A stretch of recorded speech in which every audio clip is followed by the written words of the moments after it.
What's up again guys? Good day po sa lahat mga kachuks. So guys, mananing part 2 sa ato ang inverted roller fusion. So fast forward na ta guys na natay handle design nga giandam. Then kung gusto mo tan-aw sa ato ang full video tutorial about daning handle, natay video. So tanawa lang na ninyo guys kanang how to make spear gun handle. So kaning handle guys, different lang ni nga design sa niagi nato nga video about aning handle. So kaning nga design guys, maayo kini siya nga grip para sa ato ang spear gun. Dayon ang kulang na lang dani is pormahon na lang. So before ta magsugod guys, mag-intro sa ta.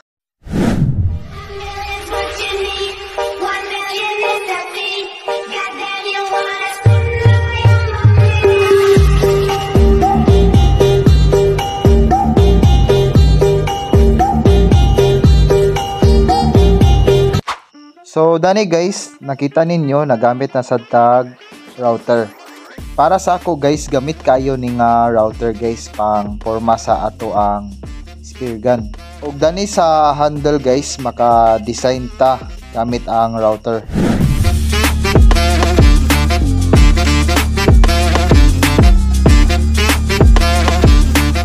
So dani guys, pinakalisod nga part sa pag-design sa ato ang handle gamit ang router. Sa paggamit sa router guys, kinanglan mag-control ta gamit dani kay kung gamay nga sipyat dani mo sipa ang ato ang router, pareha aning nasa video. So kailangan control lang. So daning handle guys, mao na ni ang right-handed design. So napansin ninyo na ay bukol sa left side para comfortable ang imong paghawid sa handle. Dayon diri guys, na gamit tag Dremel. Ang gibuhat dani sa Dremel na bangag-bangag ta sa side para ang purpose niya pilit kayo ang ato ang epoxy para po dili madali og ibot ang ato ang handle. Og same po dani sa handle part, magkabilaan na ang pagbangag.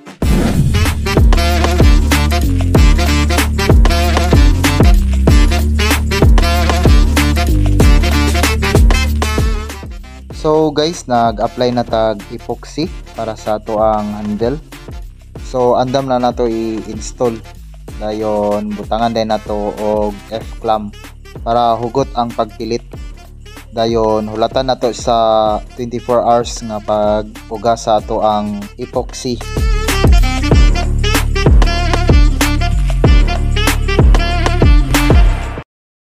So guys, nauga na ato ang epoxy na gamit na ni og wood file para iporma nato ang handle or carving.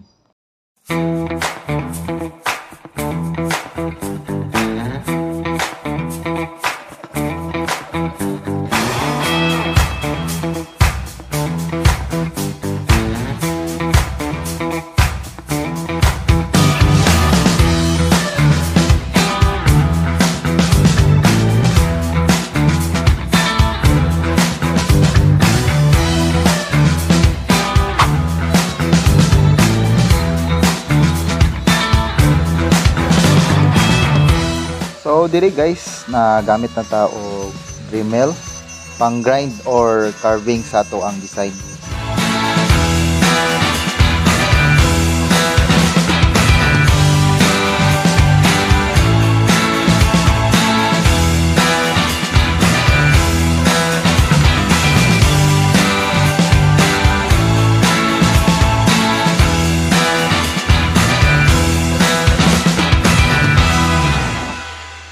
So guys, nahuman na nako og filing o grinding dani.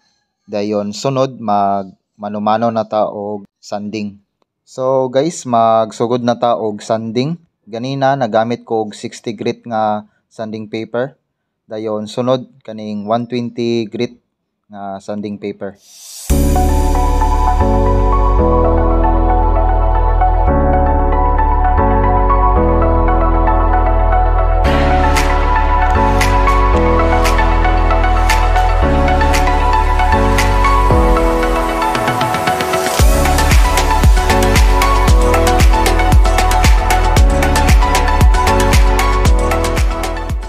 So So next guys, mag-coat na ta og sanding sealer. So before nato butangan og sanding sealer, ato sang hugasan og lacquer thinner para mawala ang mga abog-abog.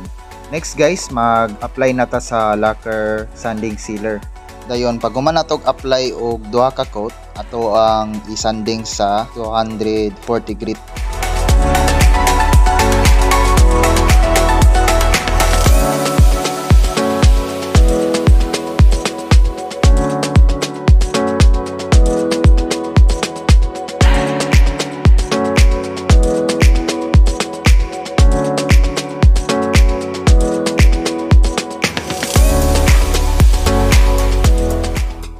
So diri guys, nag-apply nako og top coat. Ang gibutangan lang nako og top coat ang handle lang, and then ang uban paint spray na black.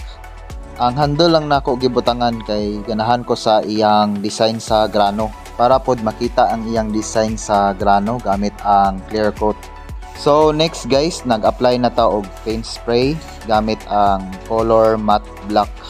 Gani guys, kung mo apply ta og paint spray, dapat naata sa siradong nga kwarto para walay masulod nga hangin.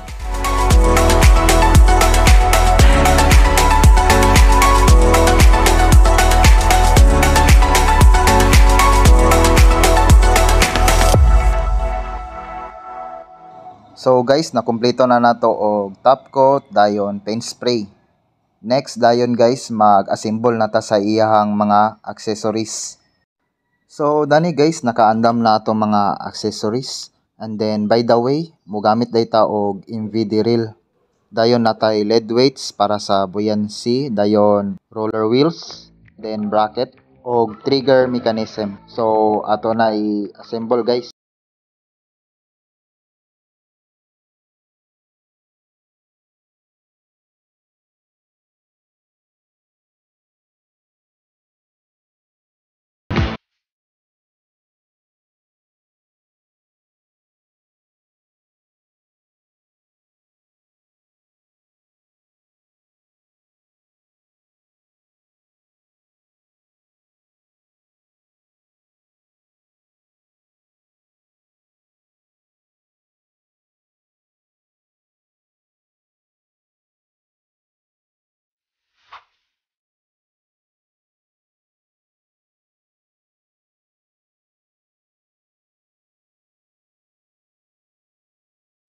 So guys, nakabutang na sa ato ang trigger mechanism.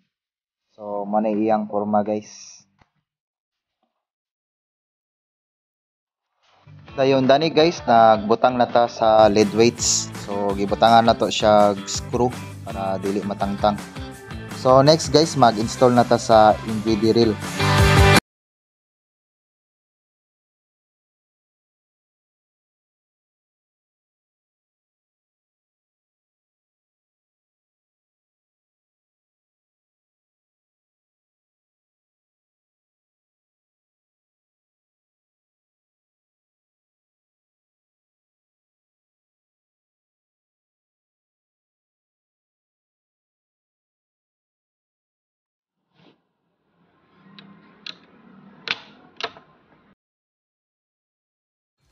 So guys, mayong adlaw sa tanan. So mao ni iyang full spec sa ato ang roller inverted fusion. Ug mao ni iyang katas-on sa 115 cm from muzzle to shark fin. Ug naka MVD reverse trigger mechanism ta gikan kay Sir Alex. Ug naka MVD roller wheels ta gikan kang Daryl Diosalas from Sea Elements. So mao na iyang itsura sa muzzle, naka fusion type. Og dani sa reel guys, naka MVD brand gikan kang Sir Daryl from Sea Elements. Og dani sa to ang trigger mechanism kung mag-work ba yung line release. So nag-work siya guys, then smooth lang siya i-kablit. Dayon pag-load sa shop guys, easy lang kayo siya i-load. Og dani sa to ang shooting line, naka double wrap gamit ang Salvimar monoline. Og about sa to ang rubber guys, ang primary nga gigamit is 17mm regular ID. Og ang ato ang secondary rubber guys is 16mm regular IB. Ug dani sa to ang ceramic roller wheels, grabe ra ka smooth tuyokon guys. So mao na tong mga specs sa atong new project guys. So diri na matapos ang atong video guys. Daghang salamat sa inyong suporta ug please subscribe sa among YouTube channel. Dive safe and God bless.